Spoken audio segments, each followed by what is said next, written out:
So, as I'm sure everyone knows by now, Winx Club has a lot of transformations. In an ideal world, each transformation would be just as good as the last. Or at the very least, have a specialized purpose that it excels in, like Earth or underwater missions. Unfortunately, that's not the world we live in with the Winx Club. But we're not here to talk about the show's questionable quality, we're here to rank the transformations. Yeah, we are indeed doing this. This might be a mistake. Before I start off with my unhinged opinions though, I'd like to set a few ground rules. First off, each of the transformations will be ranked on 4 factors: concept/execution, obtainment, spells, and aesthetic, which is basically just designs and transformation sequences. Some transformations will be omitted due to how difficult it is to rank among other transformations. So base forms like Magic Winx, power-ups like Sophix and Levix, comic forms like Greenix or Magic of Food, and spin-off forms like Dreenix, Onirix, and, well, Netflix, won't be included in my main ranking. Lastly, I feel like it's worth prefacing that the thumbnail wasn't just clickbait for the heck of it. There are going to be some very unpopular opinions here. Like, I'm talking spicy, scalding hot takes. Y'all might hate me for some of these decisions, but just know that these are my personal thoughts at the end of the day, and please just don't kill me in the comments. But hey, if you enjoy this content, feel free to subscribe to the channel and get free access to more boiling hot takes in your local area, or your money back. Haha. Oh boy. So without further ado, let's get into the rankings. Don't kid yourself. We'll be back here in a moment. Come on! What are we waiting for? Magic Winx, Tinix!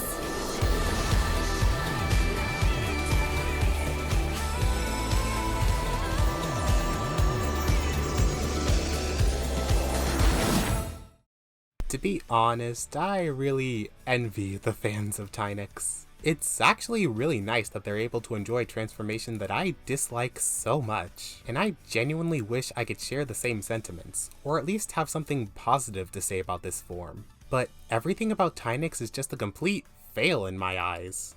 This transformation is used to miniaturize and enter the mini-worlds of the magical dimension. Now, that definitely would have been interesting if we hadn't already gotten the transformation for access to hidden areas idea from the past 2 seasons, but as such, Tinix was already pretty stale and boring from the outset, especially compared to the lore of the Infinite Ocean or the monsters and locations of the Legendarium. Even in execution, there's nothing especially exciting about seeing the Winx traverse any of these mini-worlds. I mean, they all look beautiful, but none of the stories and plotlines associated with any of these locations are even remotely engaging. Do I even need to say anything about the aesthetics? I just feel like this screenshot speaks for itself. Outside of the comic forms, these are without a doubt the most hideous outfits that have ever graced the Winx Club. It's bad enough that even one of them is stuck with this ugly, tacky crystal pattern for an outfit, but the fact that this disease was spread to all 6 of them is unacceptable. Ugh. Even the actual transformation sequences are so unoriginal, as they're nothing but plagiarized Victoria's Secret commercials. No, but seriously, what was it with Season 7 in World of Winx and using beauty commercials as templates for transformation scenes? Not even the spells can salvage this transformation, because they suck too. Once again, we've got some of the most boring attacks in the entire series, literally nothing but energy blast and protection bubbles that have been done better in previous seasons, all punctuated with special spells with the Winx's fairy animals that are only okay at best. This is usually the part where I would highlight some spells I personally enjoyed without referring to the special spells, but I genuinely cannot think of anything. Sorry Tinix, you just give me absolutely nothing to work with. At the very least, the one thing that's more whatever than outright bad is the way Tinix is earned. Once each of the Winx gets their own fairy animal, they're all gifted the Tinix bracelet that allows them to use the transformation and enter the mini-worlds. This is, of course, less of an issue with Tinix itself, and more an issue with how the fairy animal bonds are handled in the narrative. But I'll have time to talk about that when I actually review Season 7. Even then though, it's never really explained why the fairy animals suddenly become these guardians of the ultimate power and are able to bestow upon the Winx this new transformation. But once more, I just chalk that up to the poor writing of Season 7 than anything else. No shade meant to any of the Tinix fans out there. I'm glad that you're able to enjoy this one when I can't, but I can only wish I saw what you guys saw. And I unfortunately have to place this one at the bottom of the list.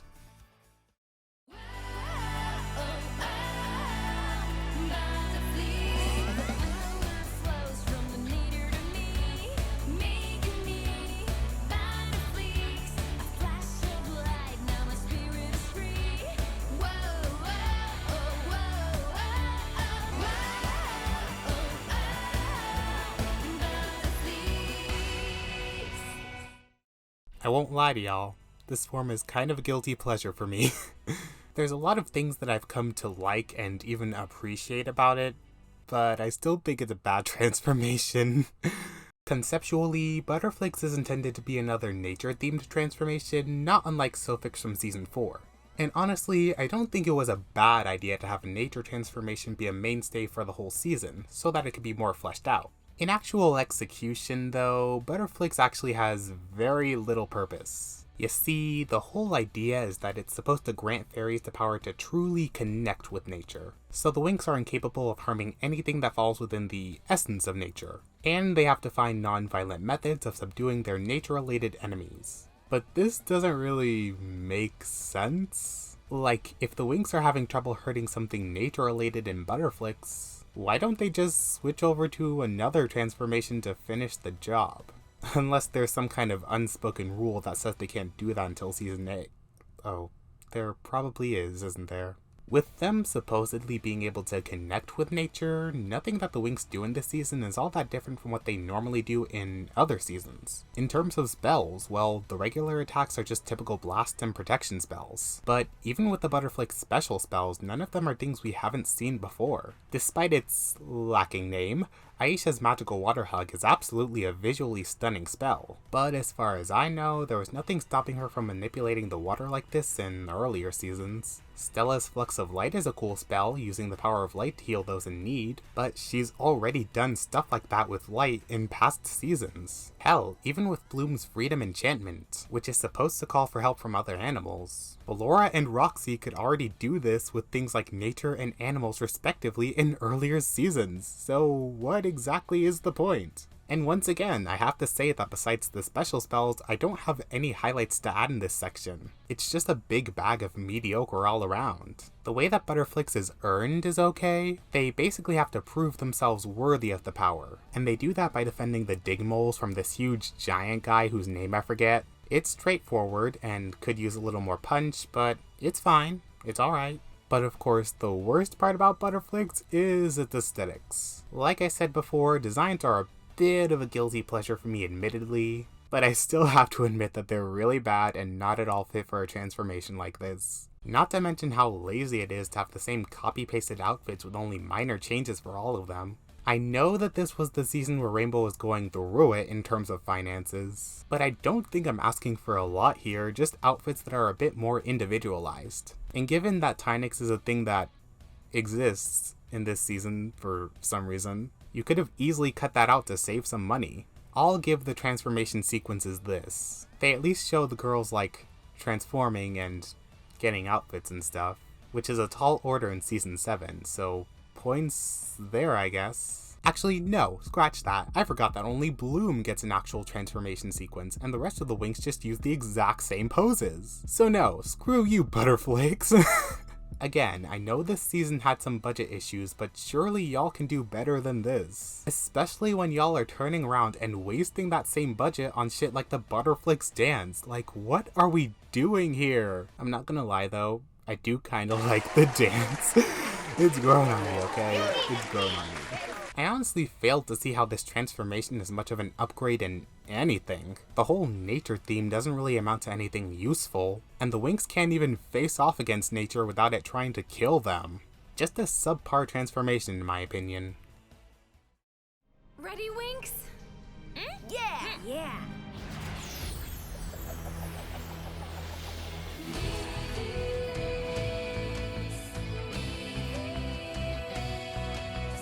Magic Winx!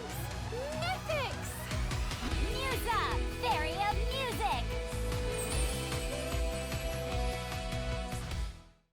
I don't hate this form as much as some other people in the Winx fandom do, but I still don't really think it's all that great. The idea of a transformation dedicated towards exploring the Legendarium world is definitely a good one, just like the actual Legendarium in Season 6 was a great idea for expanding the world building of the show. But a lot of this potential just ended up being squandered, and Mythics mostly just amounts to another excuse for more of the unnecessary CGI that plagues Seasons 5 and 6. For the way that Mythics is earned, I actually don't really mind it too much, and yet I sorta do. Technically, it's granted to the Winx from the magical wands located in Tir Nan Og, but they don't actually work until the Winx prove themselves to the wands. I'm not really sure why that had to be, especially when that only really entails Bloom shooting Icy's necklace thingy and defeating the Tricks, which is something she's done many times before. I don't know, it probably would have worked better if it was just the race to the finish deal. Like, a person who gets their hands on a wand automatically becomes bonded to it. But the concept of the wands granting the power is fine, all things considered. When it comes to the actual aesthetic, well, I'm pretty torn.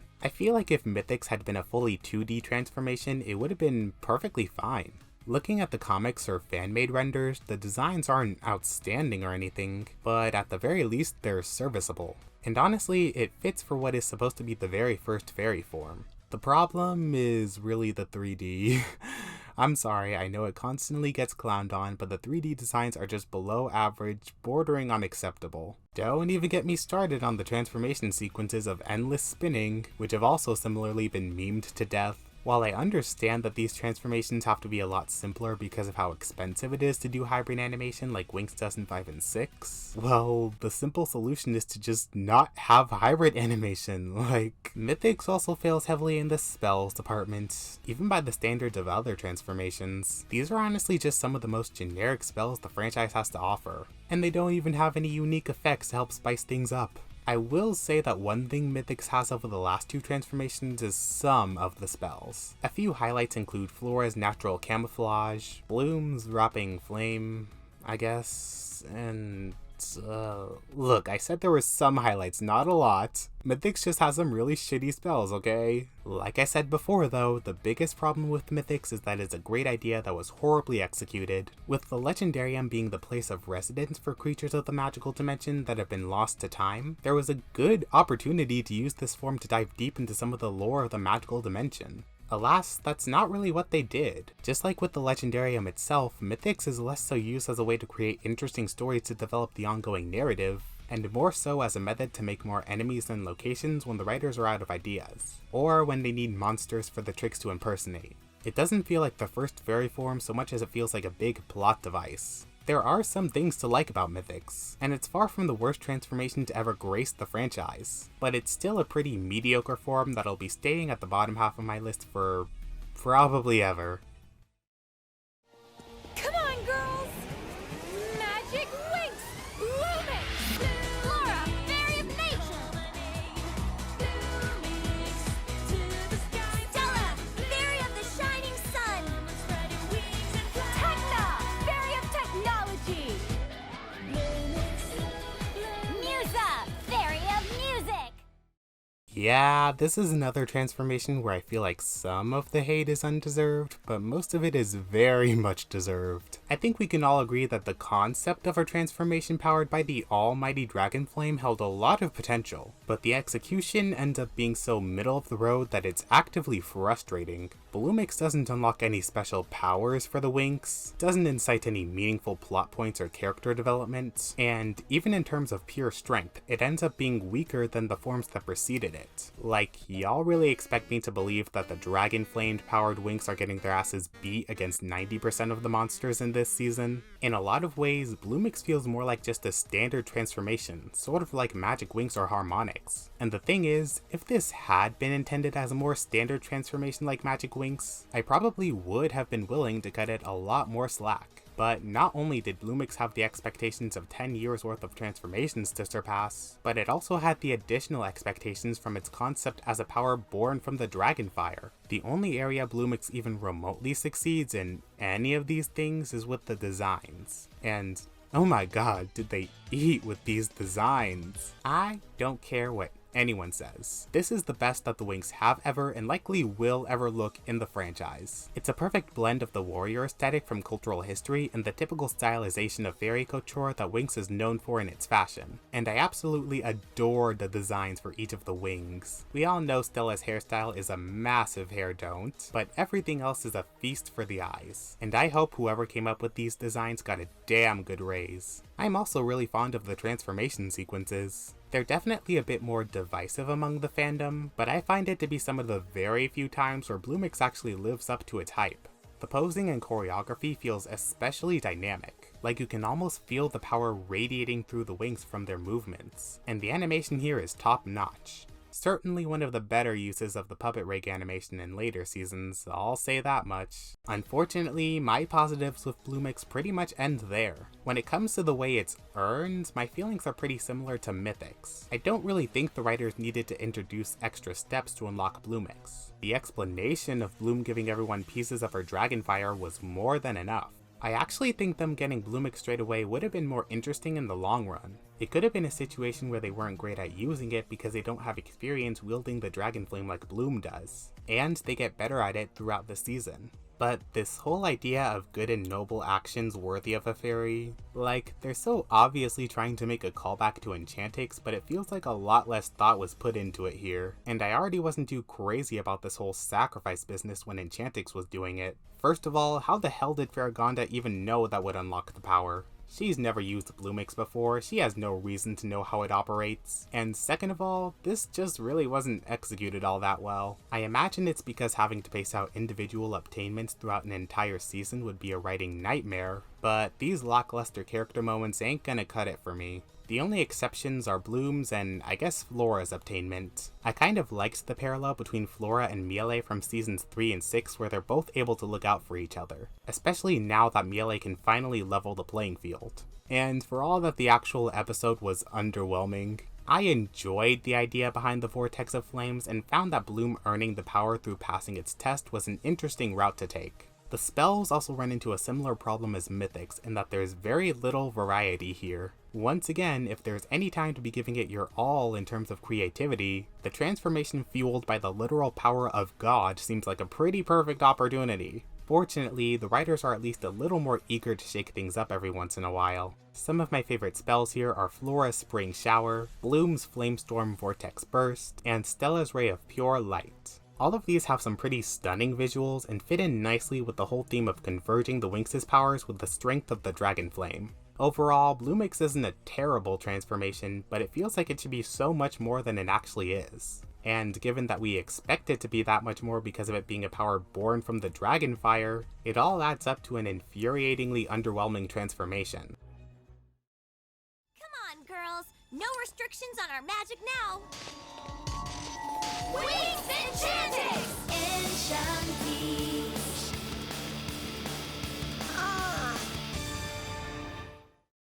Alright, before y'all pause the video, dislike it, report me for hate speech, and leave nasty things in the comments, just let me explain myself here, alright? As the final base fairy form for Guardian Fairies in training, Enchantix is a perfectly fine idea for a transformation.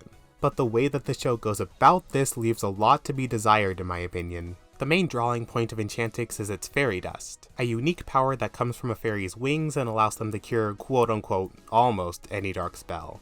Again, I love the idea of fairy dust in concept, but in execution, it really just boils down to a Deus Ex Machina plot device. They can say it only cures almost any dark spell, but when almost every major conflict ends up turning into another fairy dust showcase, I'm inclined to think otherwise. Aisha goes blind and the Winx can't fix it? Use fairy dust. Guy gets drugged into attacking his friends and girlfriend? Use fairy dust. The Omega Portal is going to destroy the world? Use fairy dust. Cloud Tower goes invisible? Use fairy dust. Hell, at one point the Winx get encased in ice, and instead of Stella just using her sun powers to thaw it like she has before, she uses fairy dust. Honestly, with how overpowered fairy dust tends to be, I kinda do understand why you don't see it in later seasons. In season 3, it just becomes the automatic problem solver to every situation, to the point where there are quite a few plot points in this season and even previous seasons where I'm just left asking why they don't use fairy dust. I mean, was there really no other direction the writers could have gone with this?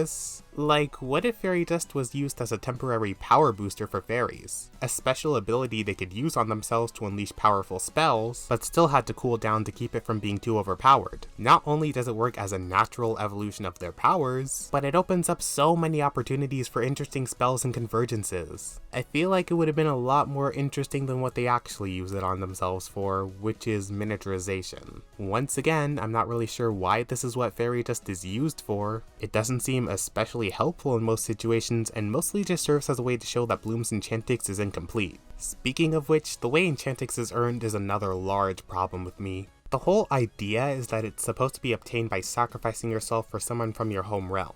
But my thing is, this is far too limiting and specific for what is supposed to be the form required to graduate school. Especially since, as far as I know, fairies at Althea and other magic schools aren't typically permitted to travel to other planets unless granted special permission. Even with all that aside, out of all the Enchantix obtainments, the only ones I actually liked were Flora's and Stella's. Aisha's seemingly noble sacrifice is kind of undermined by the fact that she could have literally just waited an extra day to recharge Ligea's scepter. And it gets undone by fairy dust in the very next episode either way, so Musa saving Galatea should feel like an impactful moment, but it only feels hollow to me because there's no build up to it throughout the season. Musa and Galatea don't go through any meaningful developments beforehand, and there's no reason given for me to care about their relationship beyond them being from the same realm. The whole thing literally just happens in a random episode unrelated to either of them. Tecna doesn't even save anyone from her home realm. She literally just dives into the Omega portal and then gets the form just like that. I know there have been a bunch of headcanons to explain this, like Tecna having saved the entire magical dimension or some of the prisoners being Zenithian, and to the Nick Dub's credit, they did specifically mention that the entire magical dimension had been at risk. The evil energy from Omega would destroy Andros, but it would also threaten the entire magic dimension. But that all doesn't change the fact that it feels narratively unsatisfying for Tecna to not actually earn Enchantix in the same way everyone else does. And do not even get me started on my problems with how she's handled afterwards. And then with Bloom... Alright, look. My issue with Bloom's Enchantix has less to do with the overarching narrative and more to do with the finer details, if that makes sense. In a perfect world, I just would have had Enchantix be earned some other way. But since it requires a sacrificing canon, I'm fine with the writers inventing ways for Bloom to still obtain the form instead of just going the route of not giving it to her, because that would just be extremely jarring thematically. My main issue comes from the actual execution feeling very odd. I'll have more time to talk about this when I get to actually reviewing Season 3 in full, but the Cliff Notes version is that I find Bloom's arc on Pyros very directionless, very fillery with the whole inner dragon stuff, and very underused with how much of it is off-screen. As far as Winx Club spells usually go, I think Enchantix is fine. There's nothing really exciting about any of them, but they do occasionally add some fun spells and convergences into the mix. Which is nice because convergences in Winx Club aren't usually anything to write home about past the second season. My personal highlights include Stella's Shower of Light, which seems to immobilize enemies using small drops of light energy, the Rainbow Connection convergence for how delightfully gay-coded it is, and of course Bloom's Dragon Energy. Summoning the spirit of the Great Dragon is just an undeniably great spell, you know? The area in which Enchantix truly shines is in the aesthetic. Even if they don't quite beat out Blumiix, these designs are amazing. I really love the flower motif going on in the outfits, since it helps represent the wings blossoming into guardian fairies, especially with how ethereal they look in the form. Likewise, the transformation sequences are all nicely animated, even with their many animation errors, and they all do a good job of incorporating the Winx's character traits into their sequences. Although I don't really like the song they used in the show. Y'all can hate me for this, but I think the version used in the movie is infinitely better. Other than that though, Enchantix is kind of a letdown in my eyes. It has a lot of good ideas, but there are also a bunch of odd ways to execute them, and it's a transformation I'm overall pretty lukewarm on. In my opinion, of course. I just need to clarify that because I don't want to get eaten alive in the comments. I know this is the fan favorite and that's totally fine, I just have different thoughts is all. Then we better bring on the magic girls. Magic Winx, Cosmix!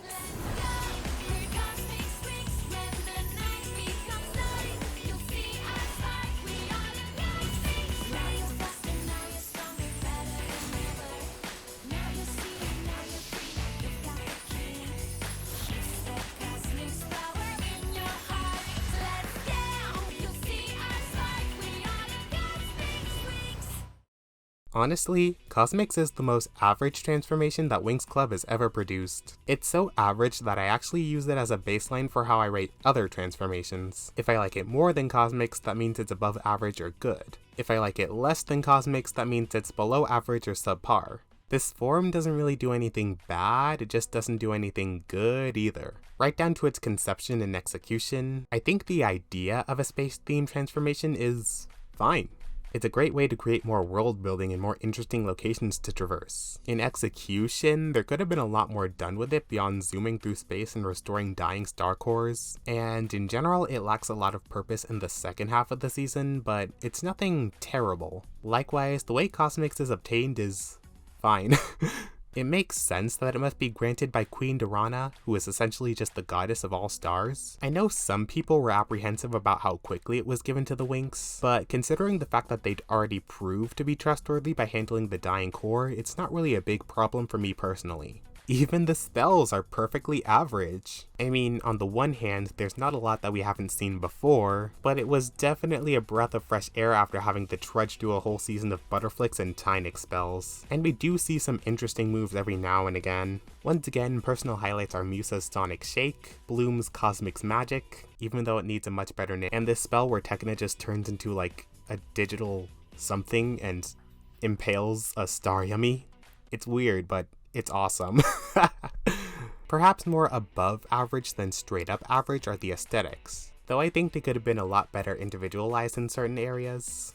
Same wings. I like the whole techie theme going on here. It's kind of giving sci-fi outer space movie vibes with the outfits, only mixed in with the aesthetics of the Winx Club universe. A surprisingly well executed combination if I do say so myself. The only major issue is Stella's collar. I've seen so many people say that it looks like an 18+ thing that I cannot say for fear of YouTube's restrictions, and now I can see nothing but that thing when I look at it. I'm kinda mixed on the transformation sequences. At the very least, they're leagues better than the Victoria's Secret commercials we had to deal with in Season 7, but they also look really rushed and choppy in several areas. Still, I think it flows together decently well, and the choreography is indeed a step up from previous seasons. Tekna's backflip here literally gives me life. Flora having 2 different final poses is odd, but iconic. Musa pretending to listen to music is just straight up iconic. And so Cosmix is just kinda Don't love it, don't hate it, it's just fine. And that's reflected pretty well in its ranking near the middle of the list. These are hazardous waters. I think I should go down before you. We can handle ourselves. Oh. Thanks, Roy, but we'll be okay. Magic Winx! Harmonics!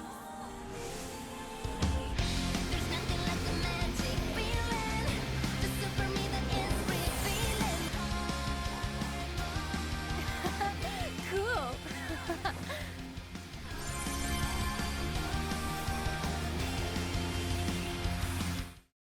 This is such a weird transformation for me to rank. It does a lot good, but it also does some bad, but then it does more bad if you think about it too much. But then the good cancels out the bad. I'll just rip off the band-aid and say that this transformation is severely lacking in a proper conception. But then it also isn't? Okay, so in the show, it's stated that Harmonics is granted by the Guardians of Sirenic in the Sirenic's quest to swim faster and use their powers underwater. Your guardians have granted you a new fairy power. It will allow you to swim faster and use your powers freely in the ocean. The problem is that the show has to bend the rules of its pre-established universe to warrant this transformation. The Winx have never previously had issues with using their powers underwater, not even Bloom for some strange reason. So the fact that their wings aren't working right in the water and their powers are just useless ends up feeling very jarring. On top of that, there's absolutely no lore reasons given for this new transformation to be stronger than what came before it. Enchantix and Believix both had clear explanations as to why they were stronger than the form that preceded them. Harmonics is literally just, here's their transformation from them Guardians. Have fun. And you know, the thing about all this is that it would have been really easy to fix with some revisions. Why not just say that Harmonics was historically used as basically the training wheels for those pursuing the quest for Sirenics, and it's supposed to serve as a weaker rendition of the form. There, you've got some added world building and a canon reason for it to be stronger than previous forms underwater. Hell, they could have even pulled the Crystal Sirenics 3 seasons earlier and just had Harmonics come about from the Winx's powers adapting to their environment. Y'all can make it work. This is Winx Club for crying out loud. At best, it's only ever implied that Harmonics is supposed to train the Winx for Harmonics. But at that point, it's just making up headcanons to fill up the plot holes left by the writers. So, in terms of concept and execution, Harmonics fails massively. In every other category though, Harmonics excels. First things first, we gotta talk about how spectacular all of these designs are. Man, I'm running out of adjectives to describe how great these transformation outfits are. Well, I wouldn't quite say they're spectacular, they are pretty samey in some areas, but I really like some of the finer details here and there, like how the tutu skirts and showgirl skirts are applied differently for each girl in a way that matches with their personality and powers, or the way that their wings are nicely individualized in color and shape. The outfits also don't really make much sense from a practical standpoint, but you know what, we can just chalk that up to the magical laws of physics and move along. It's Winx Club, the fans will understand. The transformation sequences are fine here. Since this was their first time using puppet rig animation for a transformation sequence, it ends up feeling a bit stilted and choppy in some scenes, but nothing about it is terrible or even bad, just odd in certain spots. Let's not kid ourselves though. The best part about Harmonics is the spell catalog, to the point where it's legitimately better than most of the other transformation spells. Actually, no, all the other transformation spells. People have already discussed in great detail how great all of these spells are, but some of my personal favorites are Stella's Shining Mirror, Aisha's Power Swirl, I love the way she spins while using it here by the way, and Tekna's X-Ray Vision. Like I said before, the good aspects of Harmonics are more than enough to outweigh the bad. But still, Harmonics has some heavy flaws in terms of conception and execution, and those are all things that keep it from moving higher up the list. I've had about enough of this. Winx, transform! Magic Winx, Believix! Magic Winx, Believix!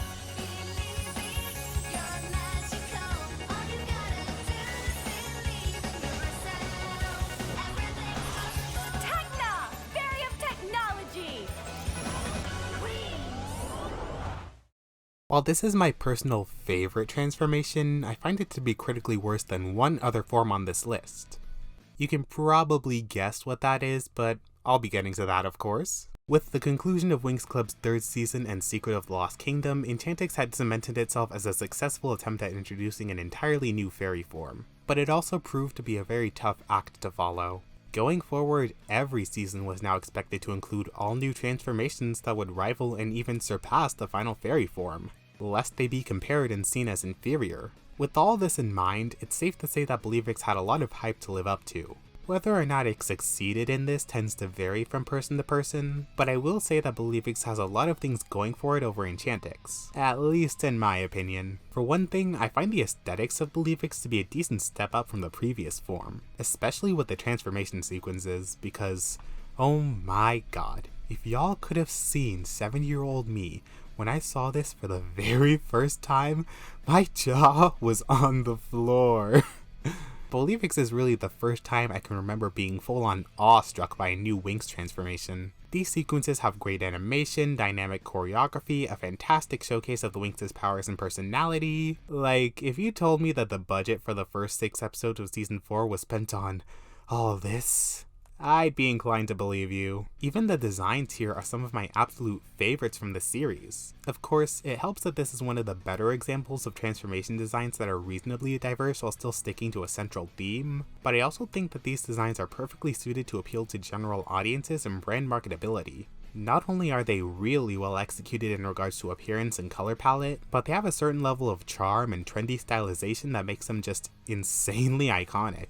Even Blumiix, for as good as the outfits were, didn't have the commercial viability that Believix does. There's a reason that this is one of the 2 big transformations that come to mind whenever someone thinks of Winx. In terms of conception, I find that Believix has a lot of potential. It's around here that fairy forms started to focus less on surpassing the previous form in strength, and more on providing a special purpose for whatever mission the Winx were on in the given season. In Season 4, their goal was to bring magic back to Earth and help people believe in fairies again after having to deal with centuries of chaos and division. As such, there's a good amount of room to focus on more grounded conflicts like forming personal connections with others, or navigating the challenges of adulthood, and even a little sprinkle of environmental issues. All things that Season 4 tried to do throughout its run. In practice though, a lot of these ideas end up coming out half-baked. This is another one of those times where it's less the transformation and more the narrative that's the problem. But that doesn't mean Believix gets off scot-free. One of the main draws of Believix is the special powers that allow the Winx to reach people's hearts, be it through giving them the strength of life or passing down the spirit of courage. I know it's already been said, but these special spells just end up feeling like brainwashing most of the time, skipping the process of actually building those connections with the Gardenia citizens to get right to the resolution.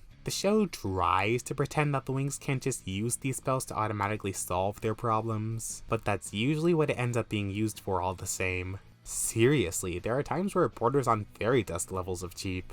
Though I would say that these powers are at least much better at not feeling so blatant and cop-outy.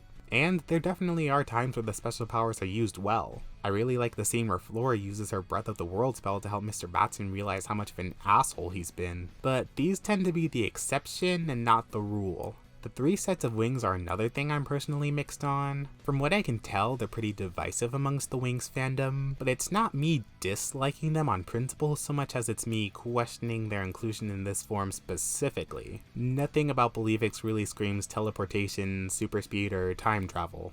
I mean, it's not like you couldn't have thought of an explanation if you tried hard enough. Something Believix lets you teleport and go fast and look into the past to help with connecting with people's hearts or whatever. It'll work. It's Winx Club, remember? But other than that, the wings are fine. The spells are pretty lacking, even for Winx Club standards. But it also starts a very interesting trend for future transformations. Each of the Winx seems to be given a main beam spell, a projectile spear spell, a protection spell, and then a special spell. You can see this trend in transformations like Sirenic, Blumiix, and Butterflakes. And even though the execution tends to be wonky, I feel like this is a good idea that can help a lot in giving each of the Winx a consistent amount of spells, which the previous seasons tended to struggle with.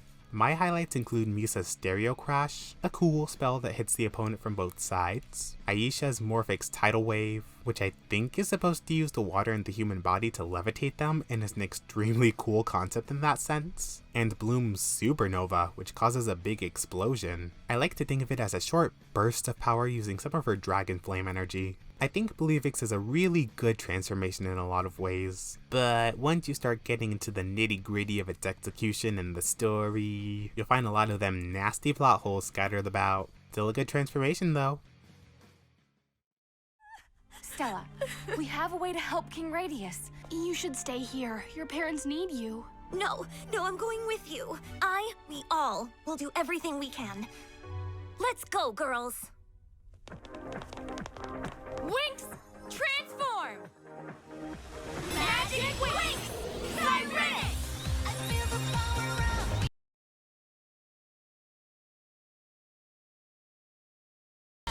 Fairy of Waves!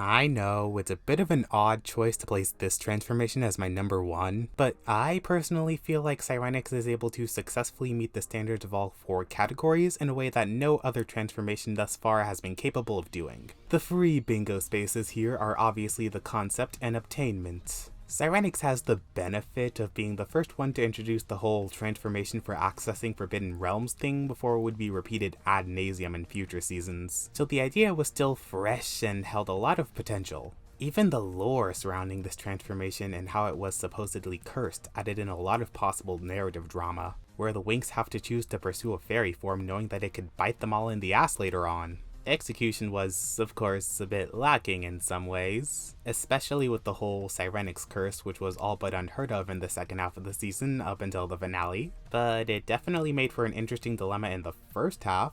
Sirenic also has what is probably the best obtainment out of all the other transformations, requiring an extensive quest to retrieve 3 of the 6 gems contained in their Sirenic box by undergoing individual trials that would prove themselves to be worthy of the new power. I'm not sure why they couldn't have just made them retrieve all 6 gems and dedicate one towards each girl, but that's neither here nor there. The whole Sirenic's quest plotline was a brilliant idea that led to some of the most interesting plotlines and pair-ups of the whole season. And because of the fact that only 3 of the Winx could go on almost all of the missions at once, it also counts as one of the very few times that the group has had to split up during the show. The aesthetics are a bit of an acquired taste for sure. I used to be put off by this whole wetsuit thing they've got going on in the designs, but it's grown on me over the years. It's overall not bad in any sense, to be honest. Though I think it helps that these outfits fit perfectly as a transformation made for swimming underwater.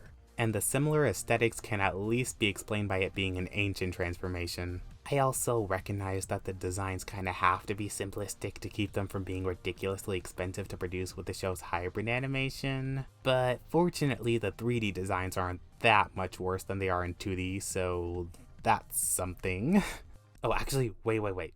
Imagine that Sirenic could like change designs depending on if it was underwater or not. Like, say the Winx are above water, so okay, there we get the beautiful designs of Harmonics. But then underwater, they change into the wetsuits. Alright, there you go. Now you've got the style and the functionality, the best of both worlds. I'm not too crazy about the 3D transformation sequences, mostly because of how much animation they reuse from each other's sequences, but I absolutely adore the 2D sequences, aside from the fact that they're so damn slow for no reason. The choreography is good, great in some areas, and there's a nice showcase of power and personality for each of the Winx. To close it off, we've got the spells, which are generally fine. Sirenic follows a similar path to Believix in having a similar catalog of spells for each of the girls, with the unique spell called the Blink of Sirenic. The special Sirenic spells tend to be pretty hit or miss. Some of them are really interesting, like Techna's Aura of Sirenic or Musa's Voice of Sirenic, but others are kinda just more of those generic beam spells like Bloom's Fire of Sirenic. Aside from the special spells, some of my highlights are Musa's Wall of Sound, Aisha's Neptune Sting, mainly because I really like that name, and Flora's Petal Hurricane. Kudos to it for being the first spell involving petals before Season 8 would do it again, but worse. And so the moral of this story is that Winx Club Transformations are flawed. Even though I think that Sirenic is the best out of all of them, there are still quite a few areas it struggles in, especially with spells and aesthetics. I don't know, I'm personally of the belief that there is no best transformation, at least right now, and they all have areas they're better and worse in. At least most of them. Hopefully the new reboot can have a more consistent quality with its transformations, but only time will tell on that one. Once again, I just want to say that all of these are my opinion, and if you don't like it, that's totally fine. I'm just glad you're here. And being here, if you want to see more of these spicy hot filet takes, be sure to subscribe to the channel. We guarantee 100% satisfaction or your money back. But seriously though, thank you all for watching, subscribe if you're interested in seeing more of my content, leave some comments about your personal thoughts if you'd like, and keep on being awesome. I'll see y'all in the next video.